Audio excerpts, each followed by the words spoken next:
Hello दोस्तों, नमस्कार। सभी को ढेर सारी शुभकामनाएं पितृपक्ष की।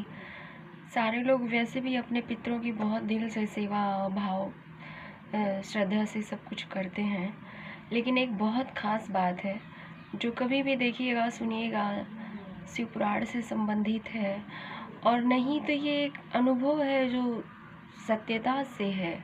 कभी देखिए हमारे गुरुजी ने बताया है कि पितरों का जो दोष लगता है वो बड़ा भयंकर होता है, और इन्हीं के दोष के कारण हर तरह से आदमी दुखी होता है। संसार में जीवन में 3 ही दोष ऐसा है जिसके कारण इंसान हर तरह से परेशान होता है। और दोष की तो इतनी ज़्यादा बात नहीं है, क्योंकि सारी चीज़ों से लोग इतना परेशान नहीं होते हैं। परेशान सिर्फ इन्हीं तीनों के कारण होते हैं, जिसमें पहला है ग्रह दोष होता है, कुल दोष होता है यानी कुल देवताओं का दोष होता है। तीसरा सबसे जो अधिक होता है वो पितरों का दोष होता है। और ये लगता कैसे है? पितृ जब रुष्ट हो जाते हैं तो दुनिया में कहीं भी ठिकाना नहीं होता है इंसान का। कहते हैं पितृ ही एक ऐसे हैं जो जिसके कारण भगवान भी आपका हेल्प नहीं कर पाते हैं, अब यदि वो रुष्ट हो जाते हैं तो ये होते कैसे हैं? लोग कहते हैं कि हमने तो कुछ बुरा किया ही नहीं, हमने अपने माँ बाप की अच्छी सेवा करी और श्राद्ध तर्पण भी अच्छे से किया है, फिर भी दोष क्यों लग गया? तो इसका मुख्य कारण कैसे होता है, क्या है कि जैसे हम कभी कहीं कुछ अच्छा बुरा हुआ किसी के घर गए तो क्या होता है कि कहते हैं उसमें उन्होंने साफ साफ मना किया। जैसे लोग बड़े सिंपैथी दिखाते हैं कि भैया आप रो नहीं, कुछ खा पी लो, कुछ करो नहीं, कुछ खा पी लो। तो खासकर वो जो सारी चीज़ें होती हैं, जो आत्माएं होती हैं, वो 12 दिन तक तो इधर उधर रहती हैं, क्योंकि वो परेशान होती हैं और वो बोल तो नहीं पाती, लेकिन ये कहती हैं कि जैसे देखो हमारे घर वाले क्या कर रहे हैं हमारे लिए। और उसमें कोई बैठा यदि सिंपैथी दिखा रहा है तो वो ऐसा ज़रूरी नहीं कि वो मतलब कहती है, वो आपके पितृ रुष्ट हो जाते हैं, क्योंकि बाद में सारी चीज़ें एक जैसी हो जाती हैं, सब एक हो जाते हैं, तो वो सब मिल करके वो श्राप होता है, देते हैं। अब जैसे कोई वहाँ तक लेके गया तो वहाँ भी कोई सुरती खाता है, कोई कुछ मंगा के खा लेता है, कोई बाहर से कुछ कर लेता है, कोई हा हू करता है, कोई कुछ भी बात बोलता है। तो फिजूल की बातें नहीं, उसमें श्रद्धांजलि अर्पण करना पड़ता है। बहुत शांति का माहौल होता है।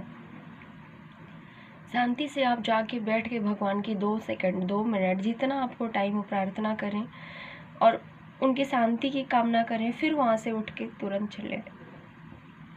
उस टाइम का भाव, सारी चीज़ें बहुत सब चेंज हो जाती हैं। सभी चीज़ों से बहुत बचना चाहिए। सॉरी ऐसा ये सारी चीज़ें होती हैं। इसके बाद इसका उपाय क्या है कि मतलब बहुत तरह से हो जाता है। शनिवार है, पितृपक्ष का जो शनिवार है उसमें एक हरा केला का पत्ता लेना चाहिए।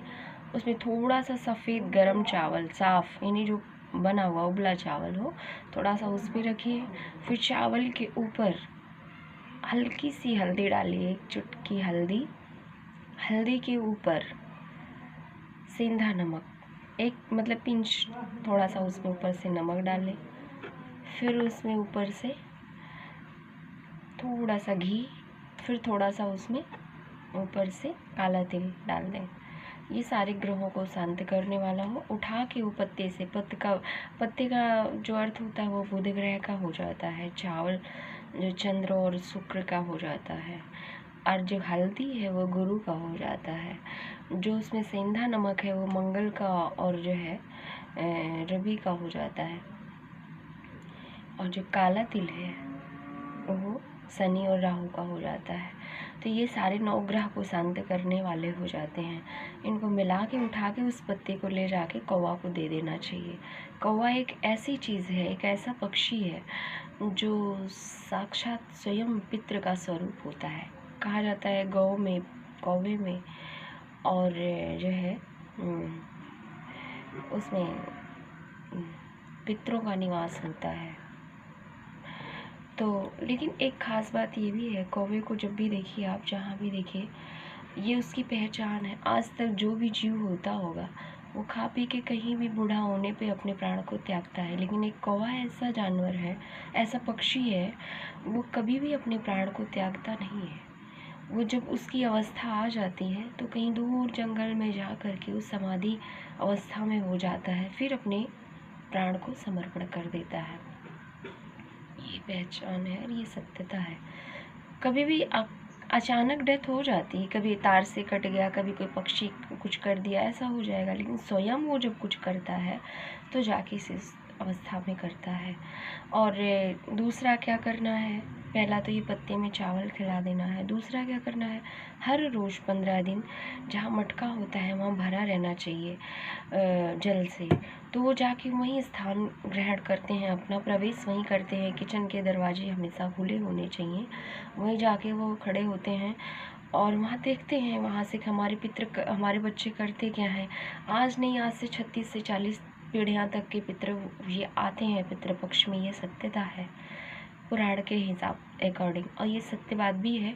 वो देखते हैं कि चलो देख के आते हैं। मैं ये नहीं कि खास दूर दूर के रिश्तेदारों के जितने भी होते हैं वो आते हैं, देखते हैं हमारे घर की आज की स्थिति में, आज की पीढ़ी में क्या क्या हिसाब किताब है, कैसे खान पान है, कैसे रहन सहन है, सब कुछ देखते हैं। वो दुखी होते हैं, बोल नहीं पाते हैं, तो वो जाके ऊपर अंडे के पास बैठते हैं। शाम के टाइम उसमें एक तिल का दीपक जलाना चाहिए, जिसका मुख उत्तर दिशा की तरफ कर देना चाहिए। वस्तुतः ये दक्षिण की तरफ जलाई जाती है, ये सही बात है, लेकिन उत्तर की तरफ कर देने से वो देवतुल्य बन जाती है और वो जल्दी जो है उसका परिणाम